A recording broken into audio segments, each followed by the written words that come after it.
Alright, boys and girls, today we are doing an oil change to this F-150. It's my dad's.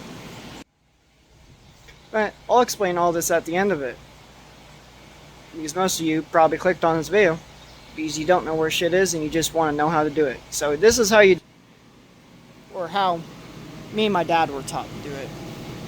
So usually I like to start, roll my window down, pop the hood, look for the dipstick. This is not the dipstick, that's where you put it in. Over here.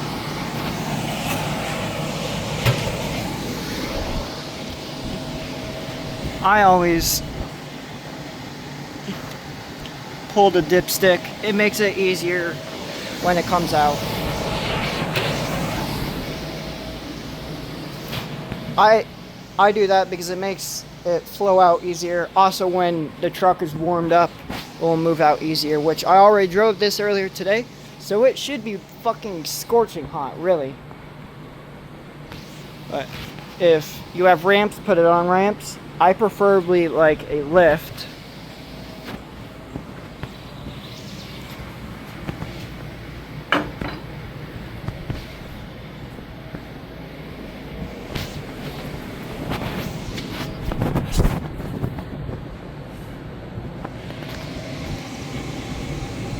And you'll want to put it right here, this flat spot right before the body mount. I usually like to use a big one and a small one on the back because that's how I was taught to do it, and I believe that's how you're supposed to do it because my dad is a professional and that's the way he taught me. And see, now on the back you want to put it right here. It should look like this.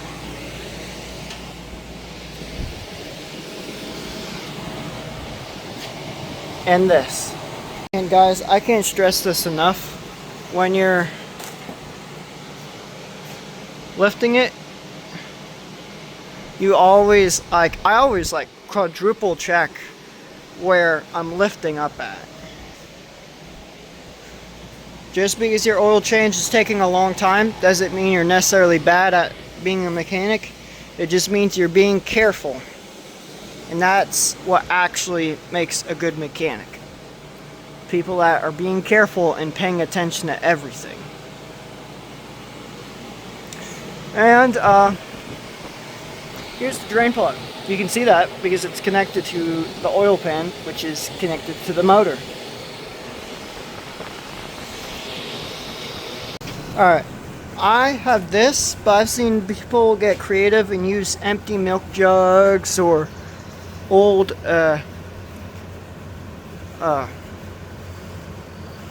old oil containers usually, or milk jugs.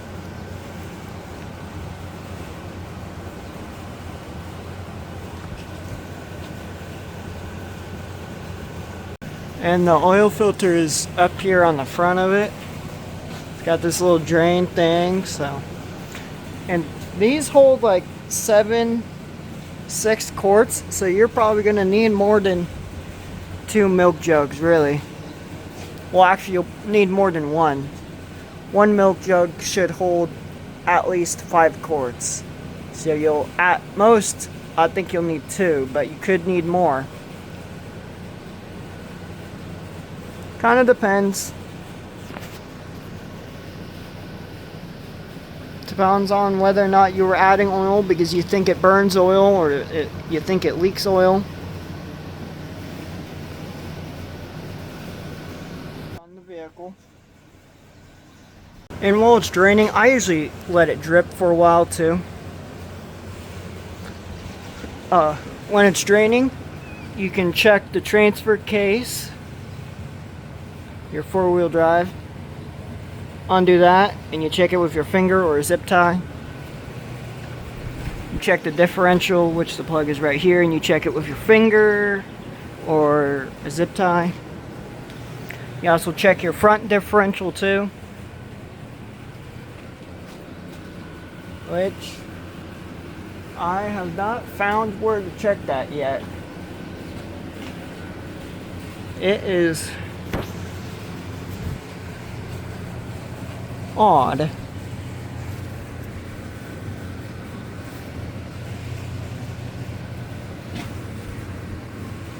Oh, found it.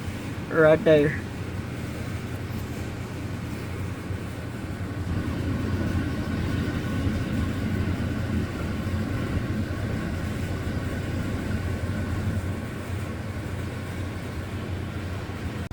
I usually use these, and also when you're checking it, I always go until I can't see where it threaded on.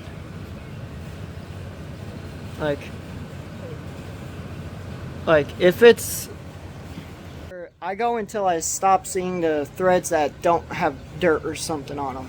Because if you put these on too tight, you'll you'll crack the transfer case, and then boom, you have a leak that's steadily gonna get worse throughout the years. Because it's gonna get bigger. How I know this? Because my brother broke his transfer case on his Ford Ranger by over tightening it,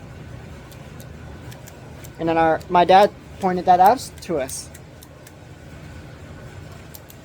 Now, when I remove my oil filters, I usually use a tool like this, but most people use this, which is still pretty good. But I just like to use this if possible. It works for most standard ones. When you buy one of these, they come in several different sizes. See, like right over there, there's a big one for like fuel filters on semis and shit. But I just prefer this because I think it just grips on there better. Sometimes it's a little hard to use at first sometimes when you first start out with it. After a while, it becomes easier, and it feels a lot easier to use this than to this once you get used to this. I guess there was more than one drain spot. I guess these are for this one's for the AC lines. Apparently there's this part back here, which, okay, I guess. But once again, yeah, the filter's right up front here. And when you put your new oil filter on, I always check the fucking codes on them. You also should put oil on the ring of it. Take some old oil or some new oil and put it around the ring that's on top of it, the seal, so it can properly seal. And you always put these on hand tight.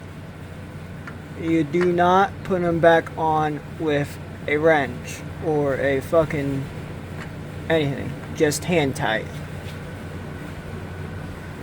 Before buying your oil, you always look at your cap, really, which it takes synthetic 5W20, which we have a whole jug of that, and it should be 6 quarts. For if you have the 5.0 Coyote motor, it should be 6 quarts.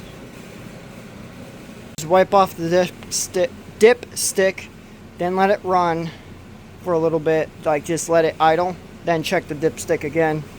If it looks low, put another quart in. If it doesn't, just leave it.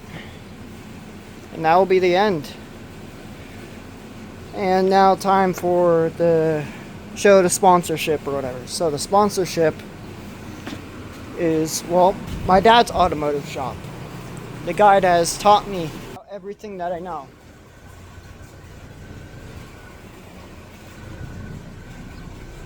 And he's the reason, one of the reasons why I make YouTube videos.